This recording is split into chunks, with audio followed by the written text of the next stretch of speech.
All right, I'm here. I'm waiting to go live.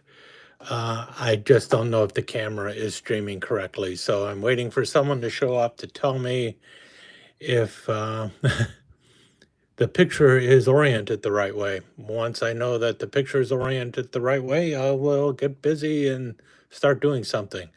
In the meantime, I am live and just waiting for folks to show up.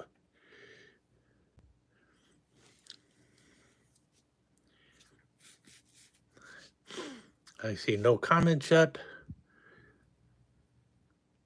And I have no idea if the camera is oriented the right way or not.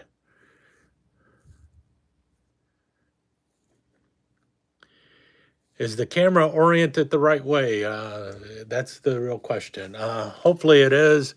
Welcome to Knife Chats with Tobias. It is a live. I haven't done a live in a long, long time, and I'm not sure where I'm going to start with this. Yesterday, I did show a little bit of the area back here where all my knives are kept. But I think I mentioned yesterday also that I was going to talk a little bit about counterfeits and how proper for me to do this at this moment, because one of the first videos I saw this morning was a short where someone was comparing some counterfeit knife with some other, name brand knife. I think it might have been a Kaiser or something. I don't know what the two knives were, but he did a brief cut test and did a little batoning with the two knives, and well, guess what? They both performed the same way. And one of the knives is a $45 knife, and the other one was a $200 knife. Um, I tell you right now, I have taken frost knives. Um, Hi, Angry Tom's hat next door. Is the screen oriented the right way? Does it look correct? I don't know. In any case, someone was talking about these two knives and how they displayed or performed similarly. One of them being a $45 knife, and the other one being a $250 knife, and one of them was a counterfeit of the. Thanks, Tom. Really does help. And one of them was a counterfeit. He mentioned that it was a counterfeit, and he was bragging basically, look, you can get a counterfeit and it's going to work just as well. And maybe that is the case sometimes. Sometimes it's not going to be the same. And the difference is you don't know what you're getting with the counterfeit. You don't know the quality. You do not know the product, the material that is used. And yeah, okay, you took them both out of the box and you did some batoning and you cut some paper with it. And oh wow, look at it, just worked perfectly. I have taken those $1 frost knives. I mean, the really cheap $1 frost knives, and I have batoned with them, and they have like 420 steel. And then I have cut stuff with them, and I actually have a video of batoning wood with a folding frost knife, and it did just fine. It did it. So what? It's still a $1 knife. The thing with counterfeits, and I'm talking about genuine counterfeits, is number one, it's illegal. Number two, for you to give a counterfeit knife knowingly to somebody else is illegal. So even just get like this knife here, this is an illegal, this is a counterfeit Ontario knife. I bought it not realizing it was a counterfeit. Hi Mike, if I were to give this knife to somebody else, even if I told them, hey, this is a counterfeit, then I'm knowingly giving somebody a counterfeit knife. It's illegal to do that. It really is. You're not supposed to be going around giving illegal, you can't go around giving people counterfeit money and go, hey, here's some counterfeit money. And for me to sell counterfeit money, that's even more illegal, especially, because especially if the person receiving it doesn't realize it's counterfeit. And if I give this knife to somebody and say, hey, it's a counterfeit, that doesn't mean that they're not going to take it to a flea market and then sell it for the real deal. So they can then go and counterfeit. So I see absolutely no good it's good to see you here too, Tom. Yeah, I see nothing good about a counterfeit. Now, when I bought this knife, I bought it on eBay, and they sold it at about $5 less than what you would normally pay for a Randall, what is this, a Rat 1, yeah, Ontario Rat 1. I knew nothing about the Ontario Rat 1 other than people love the Rat 1.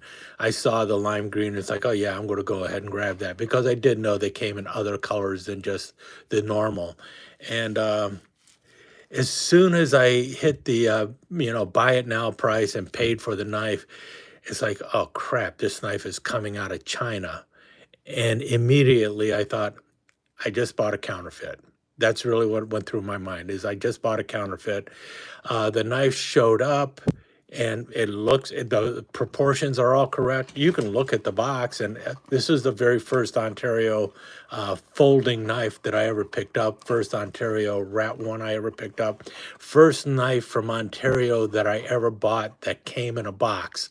All my other Ontario knives that I've ever bought had come in a plastic bag, and I had bought them at like Army Navy stores, or I bought them from a place like SMKW or some other reputable dealer online. I hadn't bought them from eBay or anything, and they always came in a plastic bag. But this is the very first folder that I picked up from Ontario. The reason I didn't pick them up is because they weren't made in the USA. And this one, as you can see, it says it's made in Taiwan. It looks like a Rat 1, but it's not. And the build, it's heavy. It's a very heavy knife. It says it's made in Taiwan. Well, sort of says it's made in Taiwan. If you look there, that's not the way you spell Taiwan. That was the first clue to me that made me know for certain, yeah, this is definitely a counterfeit knife.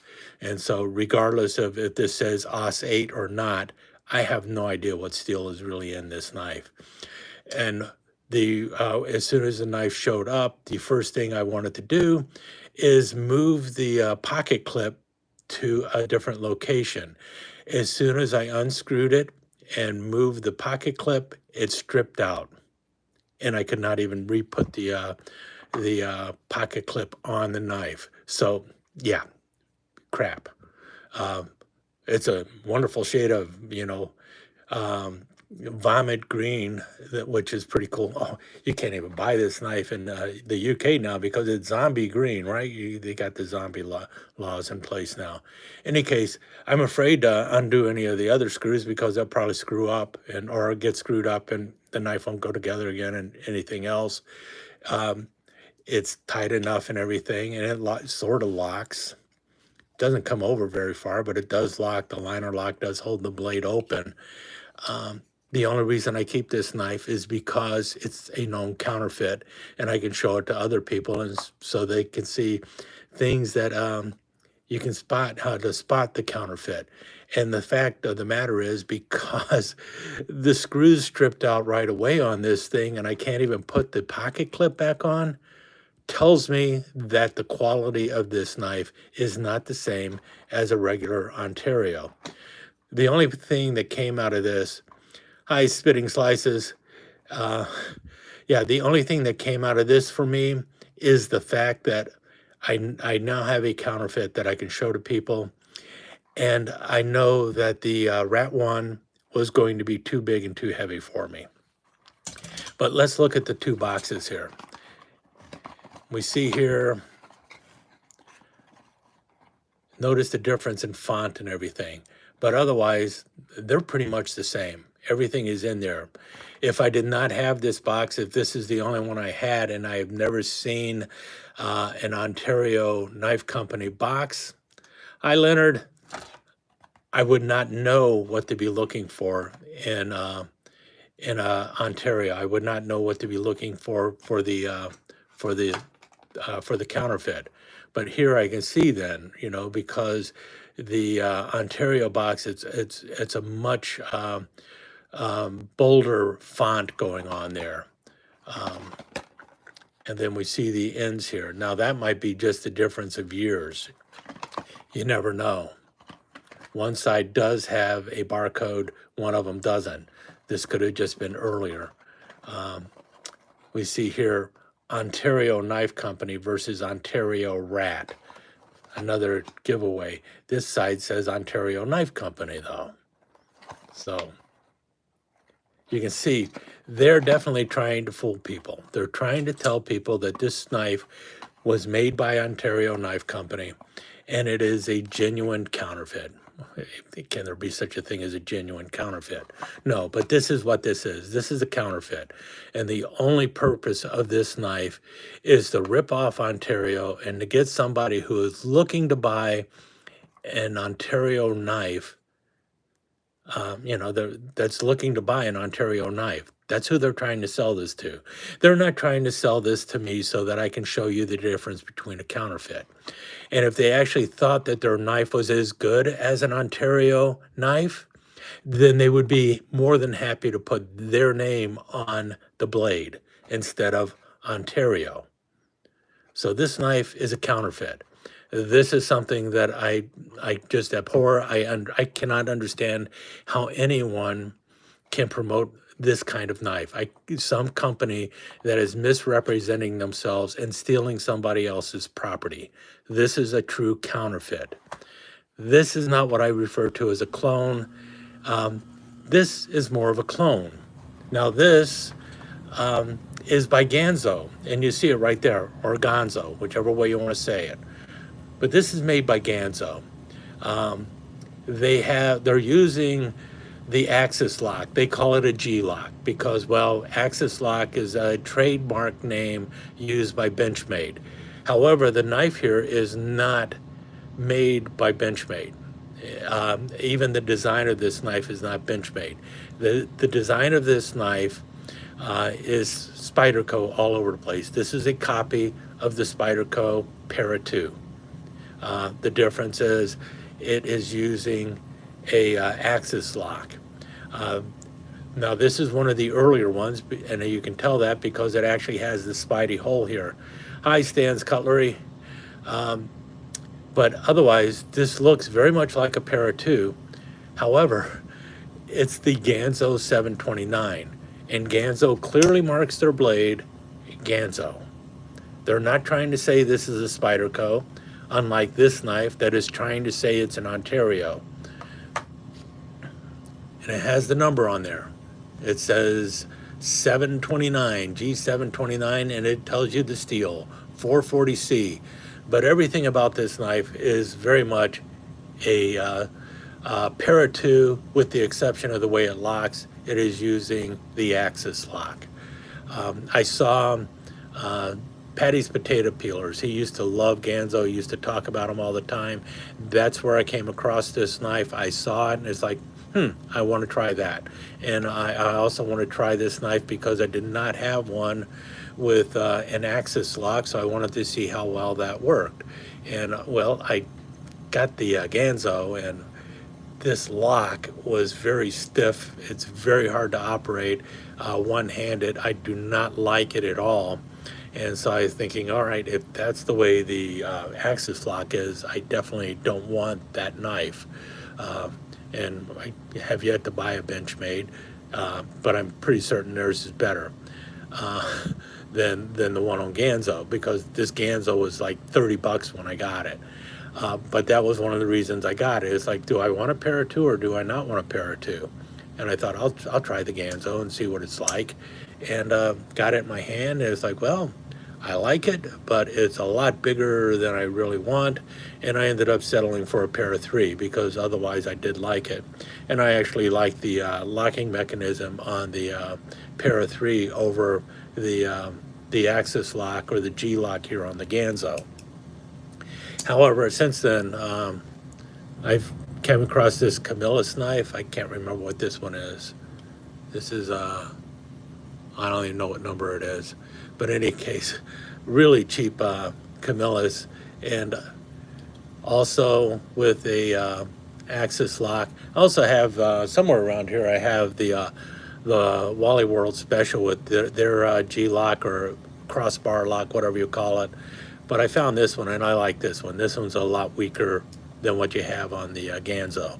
So if the one for Benchmade is somewhere in between these two, I would probably prefer the Benchmade one, but this one's nice. This one works better. Hi, Mike. Timo, I do not buy anything from Temu. I do not buy anything from AliExpress. I think they are fraught with counterfeits, and I just refuse to even think about it.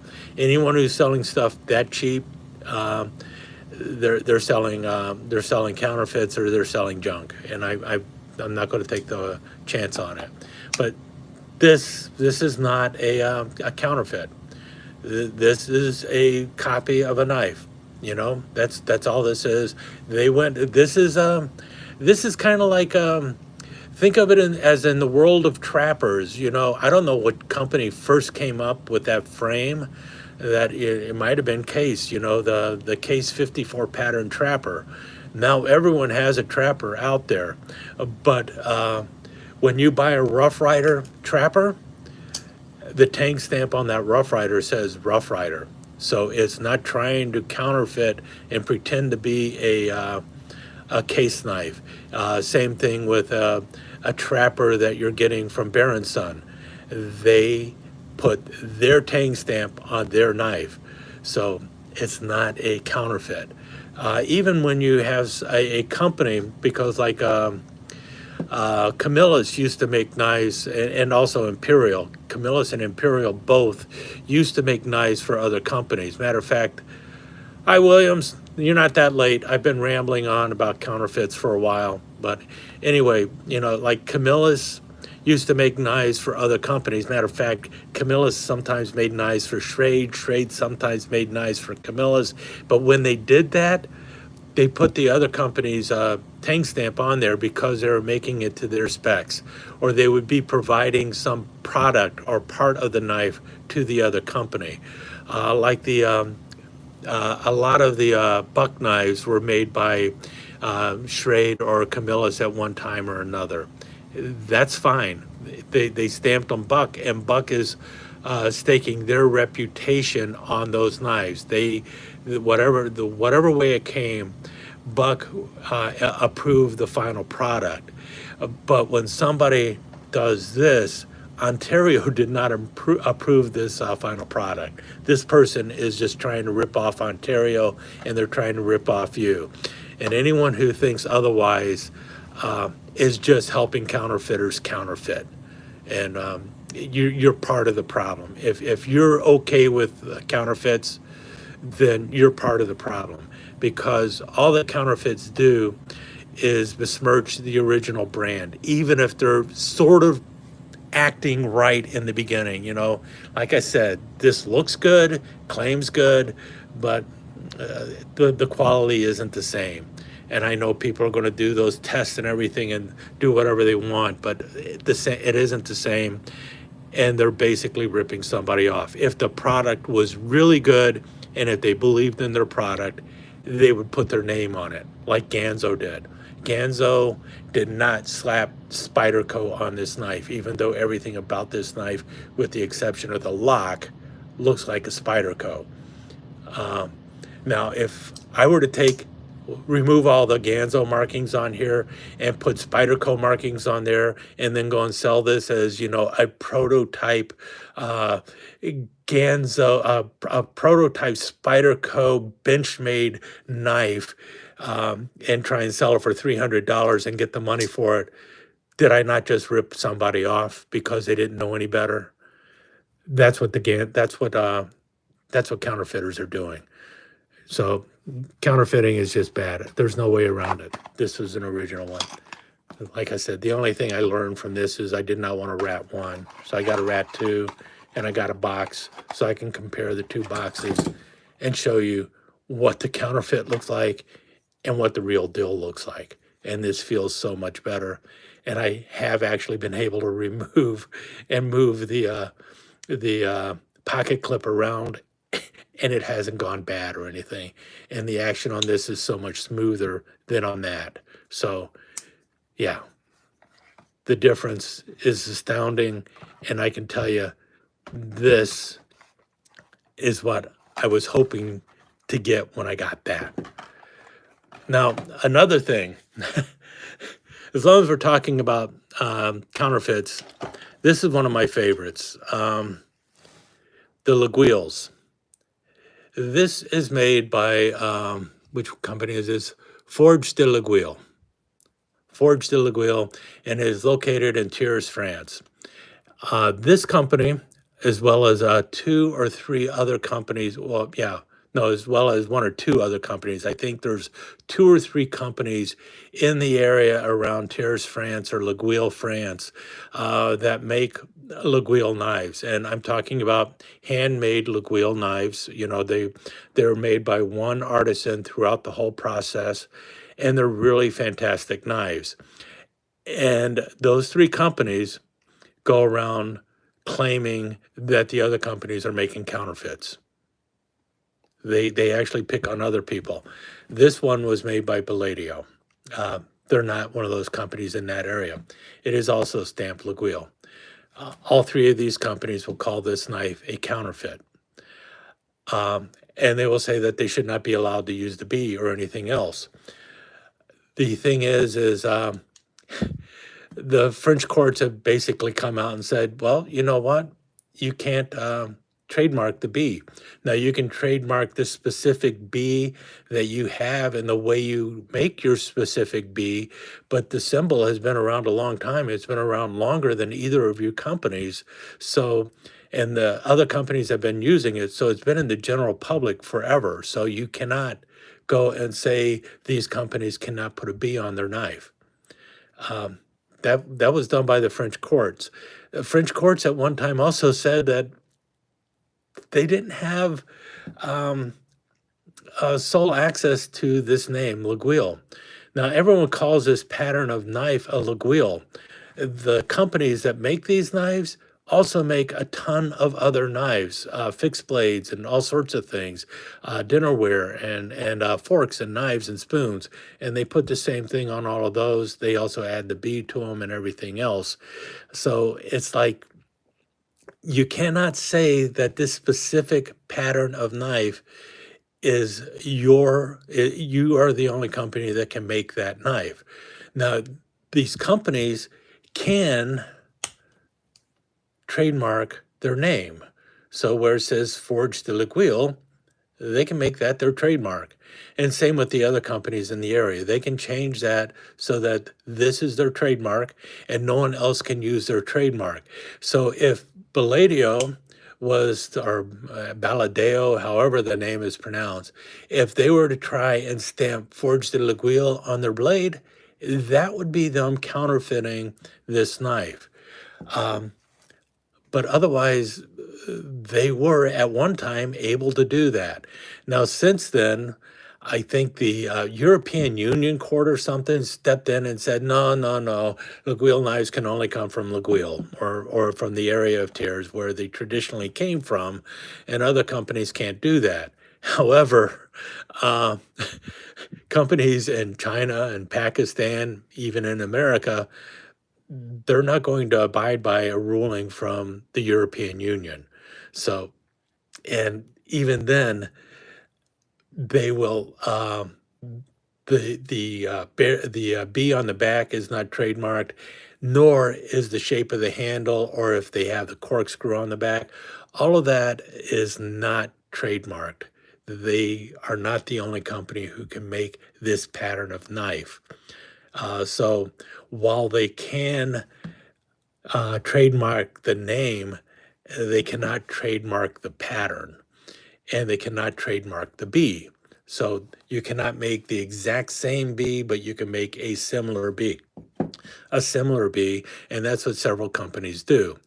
Now, out of fairness and also out of respect for the companies that actually make the high-end knives, I tend to refer to these knives as a Laguille style knife, but a lot of other companies don't, and there's no reason for them to do that. But this is no different in, the knife pattern itself is no different than our friend the Sodbuster by Case. Case has a trademark on the name Sodbuster. They do not have a trademark on the shape of the knife or anything else about the knife. It is a pattern, and this is the pattern that Case calls a sod buster. And when Case calls it the sod buster, this is the name that they have trademarked, Sod Buster, 2 words. And they also have it for the Sod Buster Junior, 2 words. Well, 2 words plus JR at the end. So Case has a trademark for Sod Buster as 2 words. And you see it on the blade there, Sod Buster. They also have a trademark for this etch that they have on there. However, if you notice here, this one is by, who's doing this one? I think this is Class, might be Frost, who knows. Anyway, this is Frost. They call this knife the Mule Skinner. What I can say, and without breaking any kind of trademark, is, well, this is a sod buster, 1 word. So that's the way I get around it. I can refer to this as a sod buster, but when I'm saying that, I'm saying it as a 1-word phrase, just 1 word. It's a sod buster. It is not a sod buster, 2 words. So just remember that also.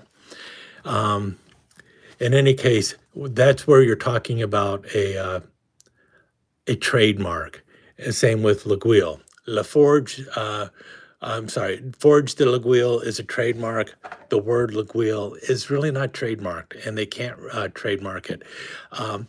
Where they get the argument for the knife, though, is from the cheese, because L'Aiguille cheese out of L'Aiguille, France, comes specifically from the city of L'Aiguille, and they have had that trademark for hundreds of years. The knives were never trademarked in such a similar fashion, because originally these just began as a peasant knife that happened to be being made in that region of France, and then people started calling them a L'Aiguille knife, but none of the companies actually had that as a trademark. Sort of the same way with like Swiss Army knives. When the phrase started coming out, immediately Victorinox hopped on it and said, "Wow, the Americans are calling these things Swiss Army knives, so let's get that trademark right away." And immediately Victorinox jumped on it and secured the trademark for Swiss Army knife for their Victorinox knives, and they did it for the entire brand, and it was immediately challenged in the courts in Switzerland, because it's like, well, yeah, they make knives for the Swiss Army, but we make knives for the Swiss Army too. You know who that was? That was Wenger, and Wenger basically argued strongly that they should also be called a Swiss Army knife. And the Swiss courts basically said, well, all right, Victorinox, you made the first Swiss Army knives, or the first knives for the Swiss Army among companies in Switzerland, so you can call yourself the original Swiss Army knife. And Wenger, because you also make them, will let you say that you are the genuine Swiss Army knife. And that's the way the courts in Switzerland settled the dispute over who could be called a Swiss Army knife, and how those 2 companies were allowed to both use the phrase Swiss Army knife to describe their product, those little red-handled knives. And the trademark was important as far as Switzerland was concerned, because then those companies would be able to protect the products coming out of Switzerland. And they have in Switzerland, and Victorinox and Wenger were worked very hard at protecting that trademark. And Victorinox continues to do that today.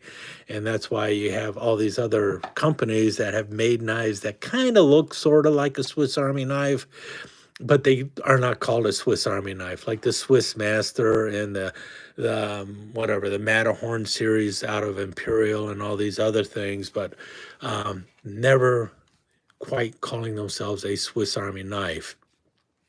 Any case, that has to do with trademarks and stuff, and there's a difference between a knife trying to imitate another knife and a knife trying to counterfeit another knife. Anyway, I know I rambled on a long time about that, but I also wanted to go into that to some degree. I have talked about counterfeits before, and I really cannot stand counterfeits. Anyway, got something else in the mail today, and this really just came. I was not expecting this. I ordered it on Friday of all days from Smoky Mountain Knife Works, and it arrived today. And I thought I would open it, seeing how, well, I just wanted to do that. And it really came about high splitting slices and everybody else out there. Knife I'm opening it with, I'm not supposed to do this because if you notice, this is a Geck. This is a Great Eastern Northfield unexcelled, and it has stag handles. And if you notice, the blade, it's got all sorts of scratches on it now because I've been carrying it in my pocket for almost 8 or 9 months now. And I've been using it of all things. But I thought, you know what? Use it or lose it, or use it and lose it. Anyway, nice 4-inch toothpick, and I thought it would be a pity not to carry it. So I started carrying it, and I really do like this knife. In any case, I also prefer the fit and finish of the Victorinox knives over Wenger. I think the cool thing about Wenger is Wenger had some patterns that you just don't see anywhere, and that was the cool thing about it. Yeah, as for Gecks, yeah, you don't see many of them in the pocket. Most of them are on a shelf somewhere. I do have some on a shelf, and I started carrying this one is because it's like, you know what, you only live once. Why should I leave this knife for, you know, my kids who might not even appreciate it at all, and then they will end up selling it for less than what I paid for it to begin with, and then the person who gets it is never going to appreciate it, or I don't know. Anyway, I thought I'm going to buy it, or I bought it, I want to use it, I'm going to have some fun with it, and so I threw it in my pocket. I have another one that has a bone handle that I do have set aside, and maybe that one will get carried eventually too. One thing I have noticed with this, if you notice there, that is a spec. I thought that was rust. No, that, well, that one isn't, but yeah, you can see it there. There's a speck there, and there's also a couple specks showing up on the blade, and it is, well, because it is a 1095 carbon steel blade, and I haven't been oiling it as often as I should maybe, and obviously it hasn't been coated in Rinwax or anything like that, but yeah, it's starting to get a natural patina, and well, that's part of the game, right? I have sharpened it on numerous occasions, and I tell you what, I find my Camillus knives easier to sharpen, and I also find my Rough Rider knives easier to sharpen than the 1095 on this blade. I don't know, maybe it's the hardness that they put on there. Let's get this open though. And, well, we see one of them is a wasp. I mentioned this before. These are supposed to be VG10, but nowhere on it does it say VG10. I picked this one up for a reason, and it's because of I saw this. This is the one with the it's the pipe doctor kind of knife or something. And I've got another pipe doctor. If you notice, once again, this thing is proud. Notice how far up that goes, and so I'm probably going to have to file down the knock on that. But what I was thinking I might try and do is bend this the pipe doctor portion, you know, the little pin portion. I'm thinking I want to bend that and turn it into a bird hook. That's what I'm going to try and do. I don't know how it's going to work because this is pretty thick. I'm not sure if it's going to bend easily. I don't know if I'm going to have to heat it up, or if I start to bend it, if it's just going to break or snap or something. And if it does work, then I'm going to take the blade here and reprofile this blade too and turn it into something more like a spear point blade, so that I can use it sort of like another version of a bird hunter's knife. We'll see how it goes. Uh, Man, that is really not a bad knife. This is supposed to be VG10. We'll see how that goes. But I would like to see this turn into a bird hunter's knife. They could do that easy enough too. Yeah, the bird doctor. Yeah. Any case, let's get these three out. All marbles. These were all new marbles knives. This was a surprise. I saw three of these when I was down at SMKW. Brian Wilhoit showed them to me. These two are the same knife. Whoops, well, it fell out. This is the MR719. And when I saw this, and I was like, hey, how come this is not in the Rough Rider line? Because this is a, oh, this isn't the one. This is a different one. Got it wrong. This is the RR719. This is a trapper. Yeah, I bought a trapper. And they called it the Trapper Jack. I wanted it because, well, you can see there, tortoise shell. And more than just tortoise shell without a shield. So that was pretty cool to me. And I don't have a trapper. I still don't have a proper trapper in tortoiseshell. Might have to do that later because this is not a proper trapper. This is a Trapper Jack, and it's got a nice long clip blade here, more like a Skinner blade actually. If you notice the shape of it, how straight it is, but it is a little bit of a clip, a little bit upswept even. And then the other blade on here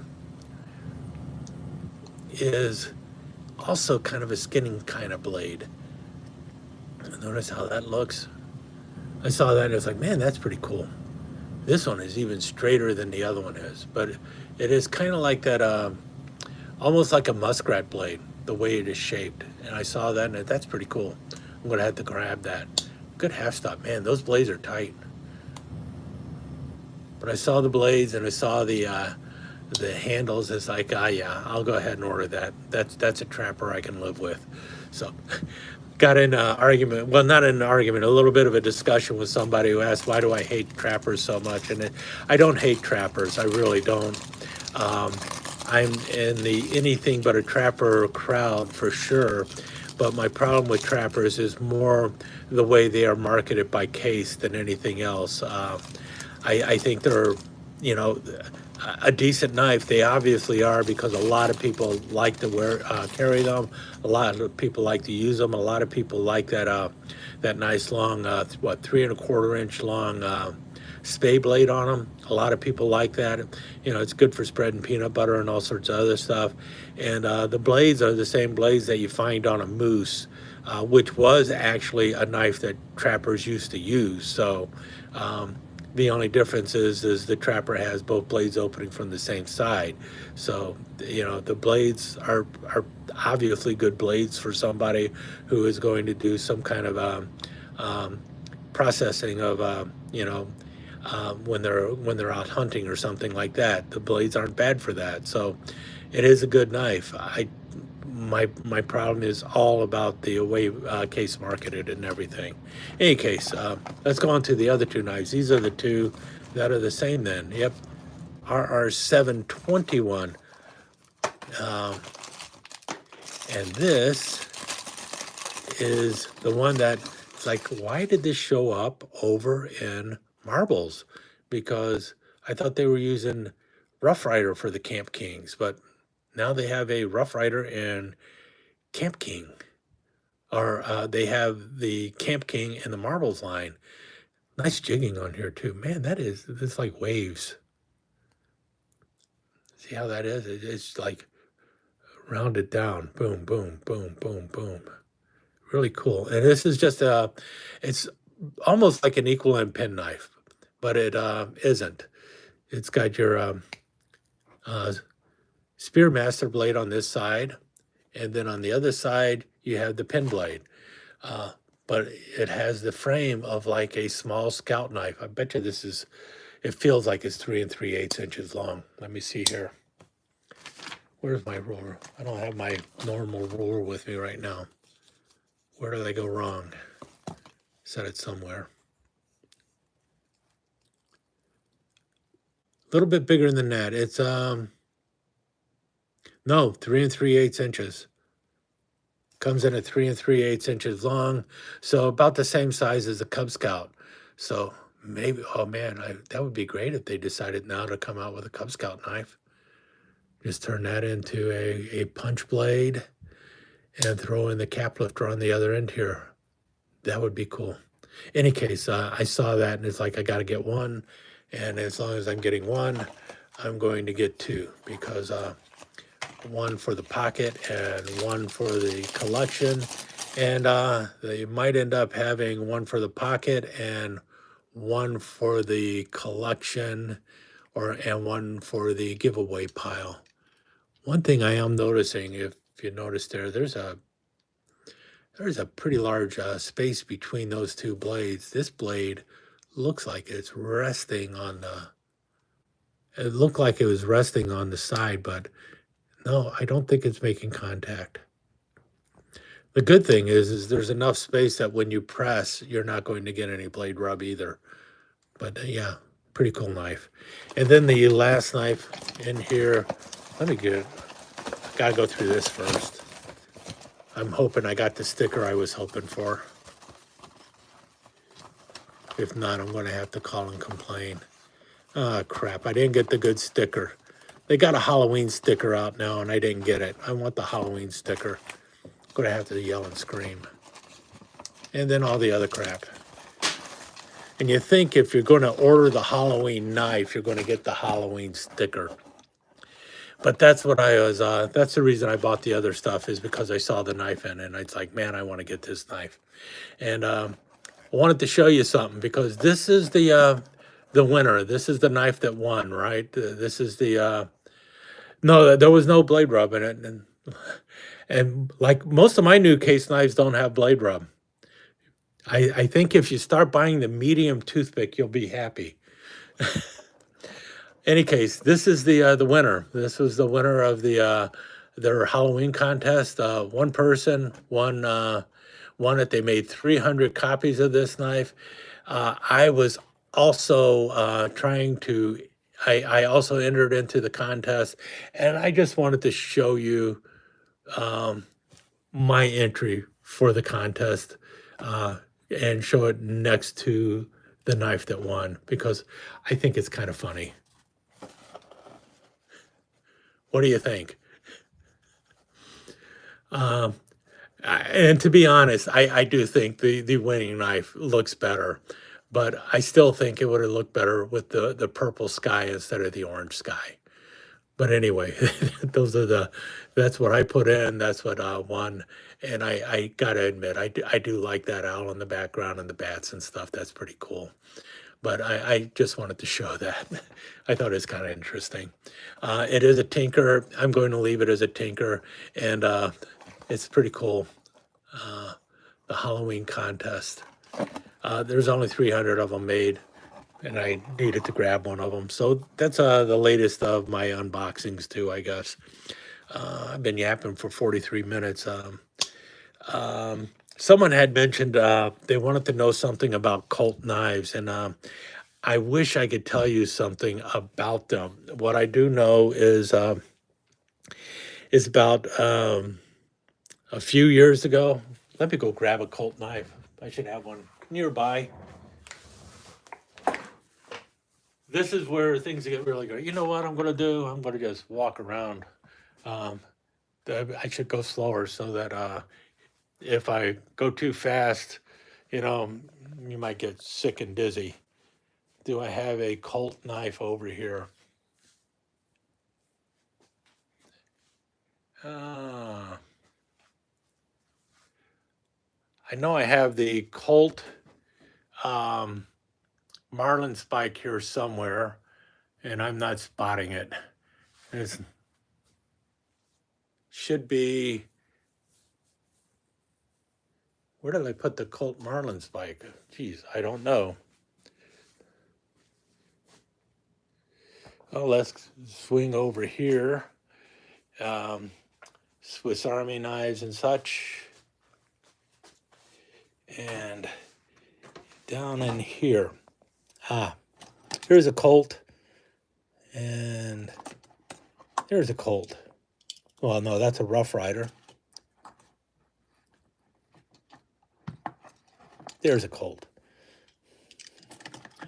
There's a Rough Rider. Okay.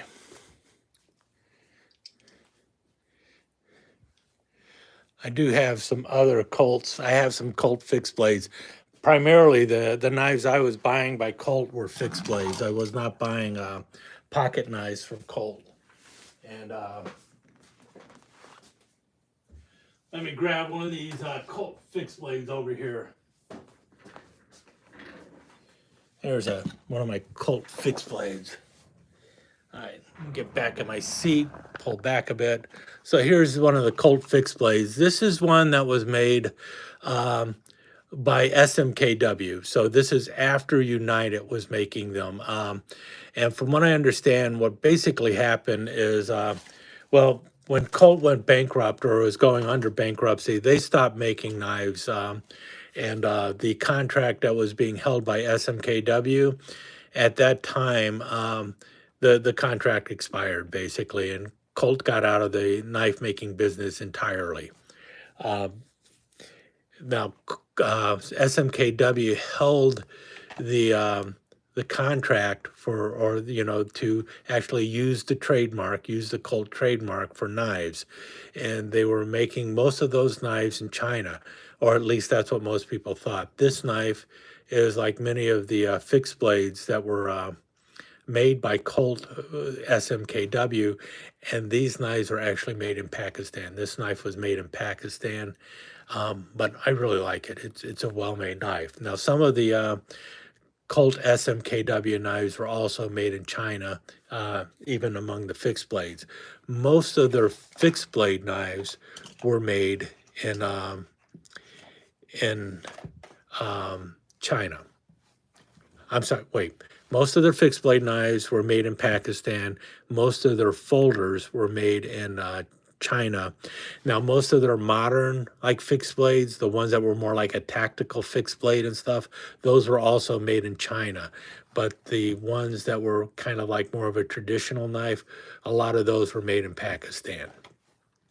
Now, what we have here is a couple of the little cub lockbacks, and you see this one here is made by Colt, and then you have this one being made by Rough Rider. And if you notice, they're both in the black bone, and both of them have the titanium blades. What happened was when Colt decided that they were going to stop making knives, all of the knives that Smoky Mountain Knife Works were that they were making for Colt moved over into the Rough Rider line. And that's when the large big R started showing up on Rough Riders. So they took the Colt C, the Anaconda C, and they turned it into the Robert Townsend R on the Rough Rider knives. Same knife basically, but now you've gone from Colt to Rough Rider. And I like the C. I didn't mind the C as much. However, I also called the C the skewered worm because you see the line going through there. I think it would have been better without the line. I think the R would have been better if they would have oriented differently and would have gotten rid of the line in it. If it would have just been an R or two R's on there for Rough Rider, kind of like what you see on a bolster for a Barlow. But really, it doesn't need to be there. This knife, this is in the coral snake. This knife was originally in the Colt line, and it would have had a big Colt C on there instead. That's where Colt was with SMKW. Now, before they were with SMKW, the Colt knives were actually being made by United Cutlery. And the person who brought the Colt knives to United Cutlery, I believe, was Kevin Pipes. So Kevin Pipes brought the knives to United Cutlery when United Cutlery basically kind of said they don't want to do it anymore, or when United Cutlery kind of dissolved basically. Kevin Pipes had Steve Kuntz work with Colts to bring the knives over to SMKW. Where I'm really fuzzy is I think when the knives were being made by United Cutlery, they were being made in China, Japan, and also I believe some in Germany. By the time they got to SMKW, knives being made in Japan and Germany were not happening. They were being made then in either Pakistan or China. So it really changed over the years. And then I'm not sure who was making the knives for Colt before United Cutlery was making them. And I believe those knives were definitely all made in Japan or Germany. I just don't know who actually was owning the contract at that time. And I think Colt at one time was also having knives made in the United States by one of the major knife manufacturers. I don't know if it was Imperial Schrade, Camillus, or some other company. Warthog might have a better grasp on that. He seems to have a good idea with some of those things. I just have not looked enough into the Colt lineup. What I do know is Colt is one of those companies, firearms companies, that never made their own knives. It's not like back in the 1940s and 50s, Colt was making knives at a knife factory that was owned by Colt. It isn't one of those cases. It's not like Remington that was making their own knives up until the 1940s, and then after World War II, Remington was then having their knives made by or supplying their trademark to other companies to make a knife. Like Camillus made Remington knives at one time, and other companies have made knives for Remington. I think SMKW right now makes quite a few of the Remington knives, but Remington also reaches out to other knife companies other than SMKW for knives to be made by them. So it's one of those things. At the end of the day, though, the knife that Remington is having made has the Remington Tang stamp on it, and Remington takes ownership of the knife. They don't care who made it; they're the ones responsible for it. But like most of the Remington knives that are made in China, I think are made through a contract either through Blue Ridge or through SMKW, where their USA-made knives are made. I know SMKW had some Remington knives made through GEC. However, Remington has also had some USA-made knives through another company too. So the quality is going to be different. Right now, though, Colt does not have anyone making knives for them. They said they're not looking at going back into the knife business when they left it. But at one time, SMKW was making them. They had the exclusive rights to it. Before that, it was United Cutlery, and then before that, a couple other companies were doing it. And I unfortunately do not have the dates on the tip of my tongue for any of that time right now. But hopefully that gives some information about that. Is there anything else that I want to talk about? I did not. I missed a lot of the comments. I'm sorry about that, folks. I don't know if anyone asked a question about something that they would like to see or not. But if there is something, I'm more than willing to sit around and chit chat a little longer.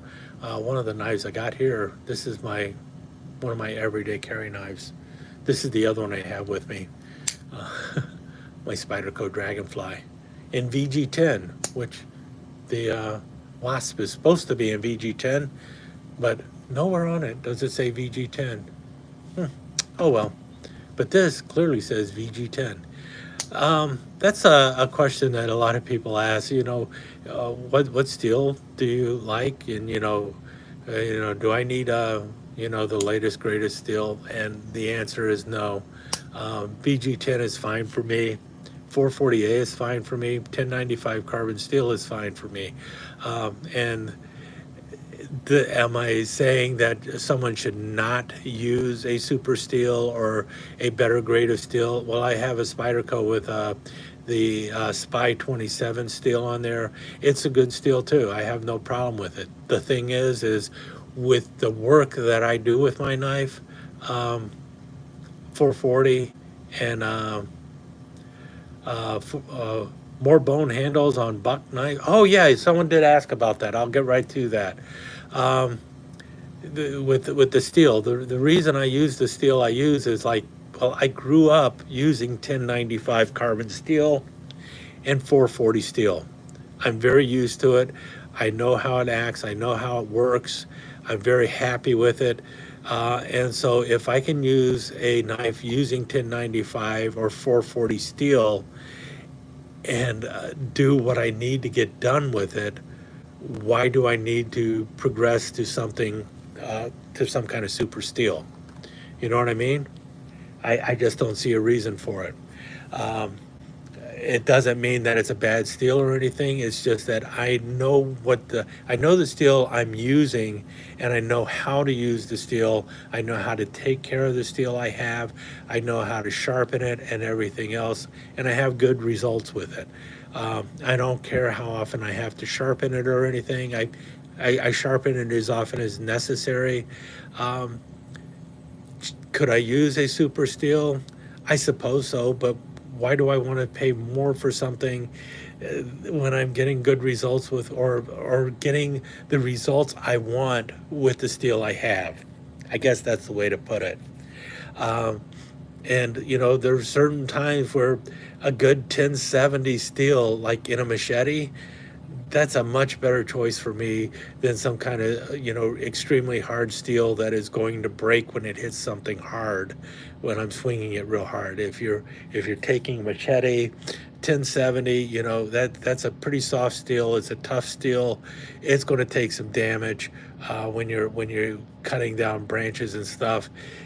And if I hit a nail, I might dent it or something. I'm not going to chip it or break it or do anything bad to it. You have a stronger, harder steel. It hits something hard, you might chip it, break it, or something like that. And then I don't want to deal with that. I know what to do with 1070 with a machete. I know what to do with 1095 carbon steel on a good, hunting knife or a camp knife. Um, Bone handles on buck knives. Well, that is an interesting question. Why does buck stick with the phenolic handles? And I think one of them and also they're ebony wood, and I think it's because it's what they have been using for the longest time, and they use it and they like it. If you want something like stag or bone in a buck knife, um, you're going to have to order it through their custom shop and pay extra for it. It's just like an extra steel or something. I don't know why they don't use it on a regular basis with their made in USA knives, but I think part of the reason might be is the phenolic handles that they use, or the other um, synthetic handles that they use are just cheaper. It's less expensive, and the phenolic handles that they have um, really hold up well. And I'm going to step away for a second so I can grab a couple buck knives. Well, let's go over here. This is I think it's a 119. Here's the buck 119. Right, there we go. See the dirty floor. This is the same material that you use for making pool balls and bowling balls and all sorts of other stuff, and it is nearly indestructible. It is hard. It's not going to rot. You don't have to worry about it with any kind of um, liquid screwing it up or anything. It's chemical resistance and all this other stuff. It's just a good handle. Uh, why they always use black? Probably because of the same reason it's just cheaper. You got the aluminum pommel going on there, and that it's almost, you see that and you think buck knife. I don't know what else to say. That looks like a buck knife. It's a buck 119. Other companies, yeah, why they don't go to a wood handle? Well, they do. I know they, like in the Crockett and Boone, I think they have wood handles on these, but yeah, it is a limited offering. They don't have a lot. Um, I think their point is this: when someone sees this, they think buck knife. You know, when they see, let me grab something here.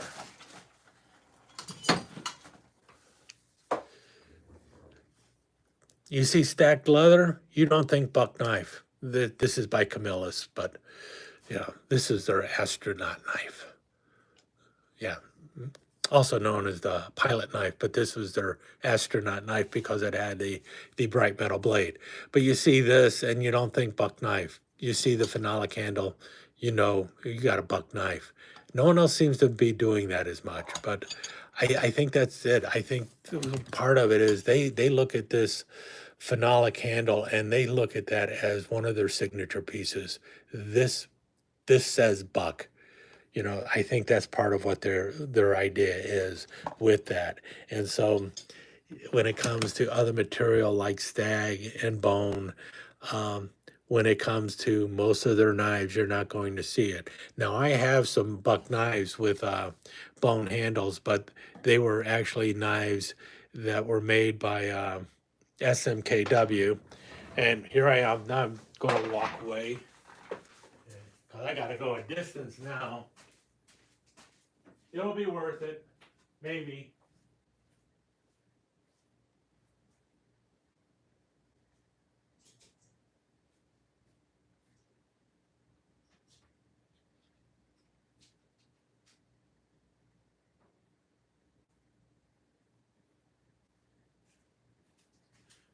All right, coming back, coming back.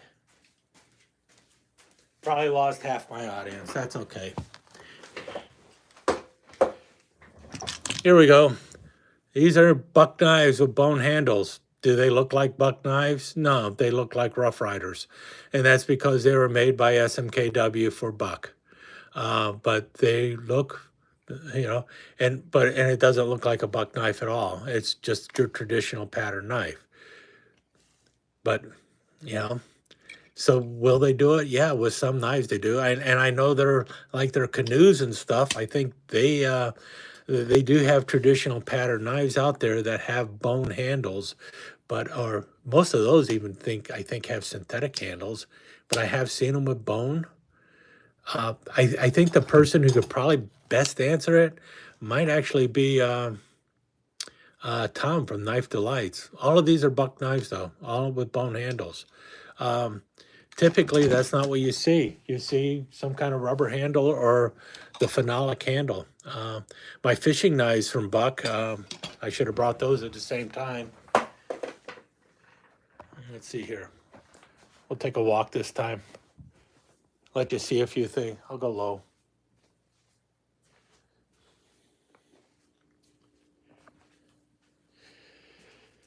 Okay, fishing knives.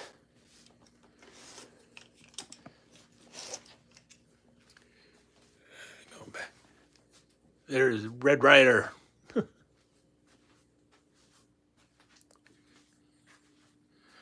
There's part of my sticker wall. A bunch of military folders. Oh, there's a couple knives that don't get enough love around on the channel. Anyway, my buck fisherman knives. Again, no bone, no plastic, or no phenolic, but this is my bait knife. This is the one, man, I use this one for everything. This is a great knife. This knife would probably be illegal in Great Britain, even though it is just a fishing knife now, because Great Britain just passed a zombie knife law that says that has this thing about serrated blades, and in this case, because the serrations are near the top of the blade, near the front by the point, um, it would be illegal in Great Britain. The serrations would have to be back here. They will allow a partially serrated blade as long as it's less than 2 inches long on the blade, but it has to be close to the inside here. The whole purpose of that is to cut through fish bone. But this is a really great bait knife by them. This is the 021. They don't make it anymore. But this handle feels great. And then the fillet knife I picked up, both of these, this is the, whatever, Mr. Crappy. This is the 032. And I like these because, well, first of all, the shape of the handle just worked out really good. You cannot really make a bone handle or a stag handle shaped like this and feel like this. You just, it would take forever to, you know, carve it and get it in the right place and everything. But because you can just form fit it around that full tang, this really works really well. So I think a lot of the things with buck knives is they're a little more forward thinking than some of the other older companies. And maybe that's why they have stuck with phenolic, and they're not worried about things like the bone and stuff. It's a little bit of a shame, but when you think about it, you don't find bone handles on case knives either. Not really. You do find some stag occasionally, but not a whole lot of bone. You do see some bone being used by Baron Son, but then again, it is with certain traditional knives. But Baron Son deals a lot with like Staglon or Durastag or whatever you want to call it. They use imitation stag of, you know, of some kind of Delrin. So, but they do have some knives that are in bone and such. So I don't know.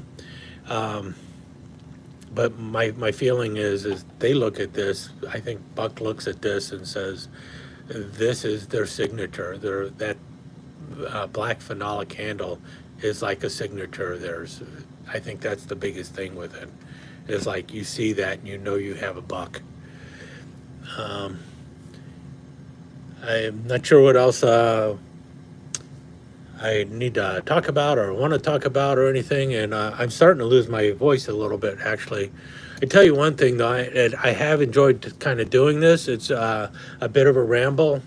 I know that. Hope you guys enjoyed it as much as I did. There were a few things new to show, and now I've got a bunch of stuff I got to sort out and put away, as well as I got to find my everyday carry knives somewhere in all this mess. There it is. Pull those out of the way now.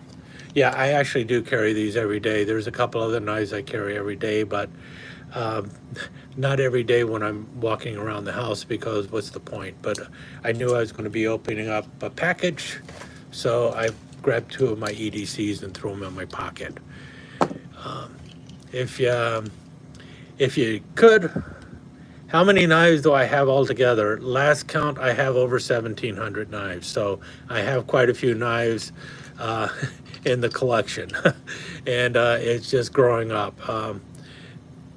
And I tell you what, I think I did enjoy doing this. And I will be doing it again. I will not be able to do it every week, but I'm going to try and do this at least once a month.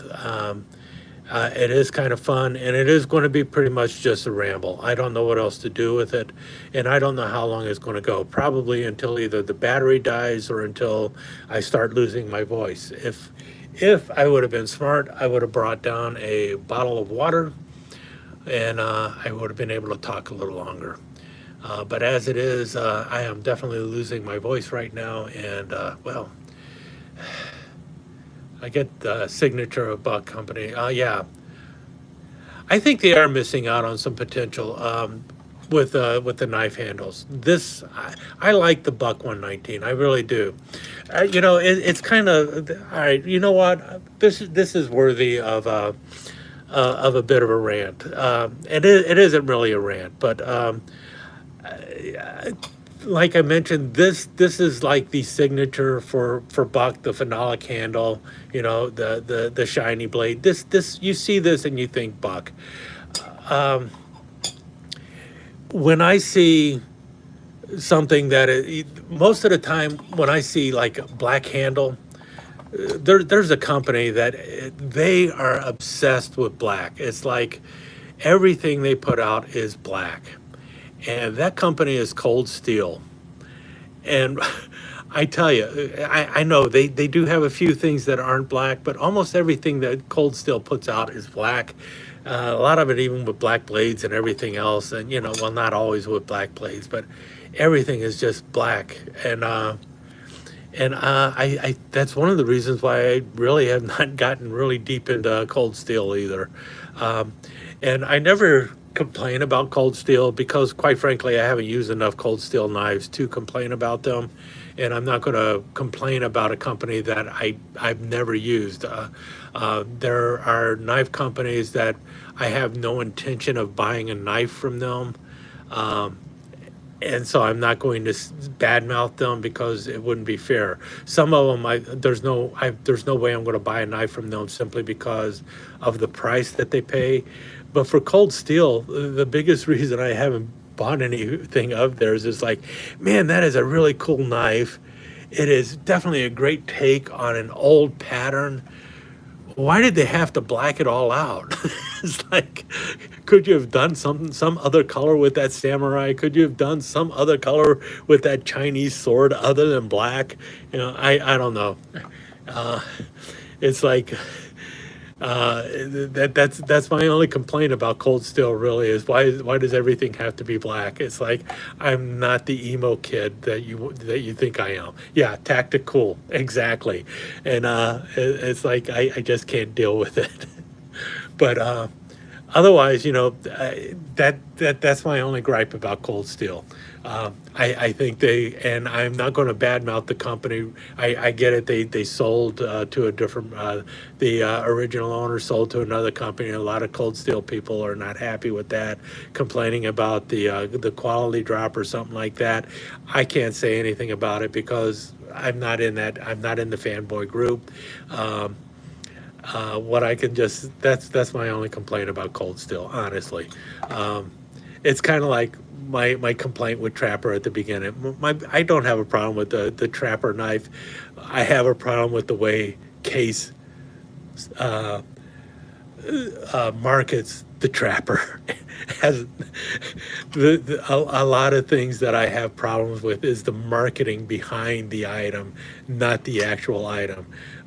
And quite often, you know, the marketing for a knife is done in a way that it attracts a group of people, and quite often, you know, it's like.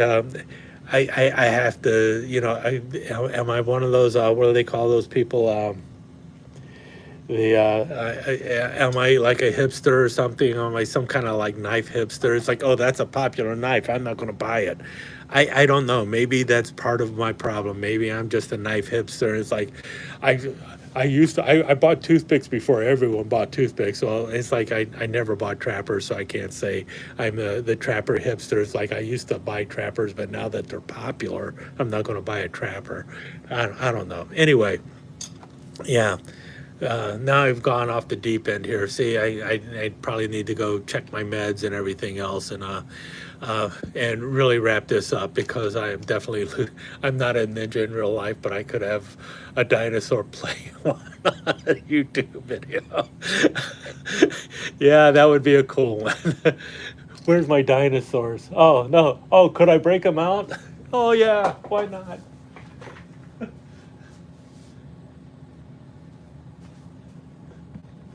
I'm going to go away now, and I'm going to leave the show with Little Skip here, in the Valley of Knives. So, with his rubber chicken around his throat. So anyway, I really do have to get going, guys. I hope you enjoyed this. Yeah, as I go from the sublime to the ridiculous, I will bid you adieu and talk to you again live in maybe another 3 or 4 weeks. You guys have a great time.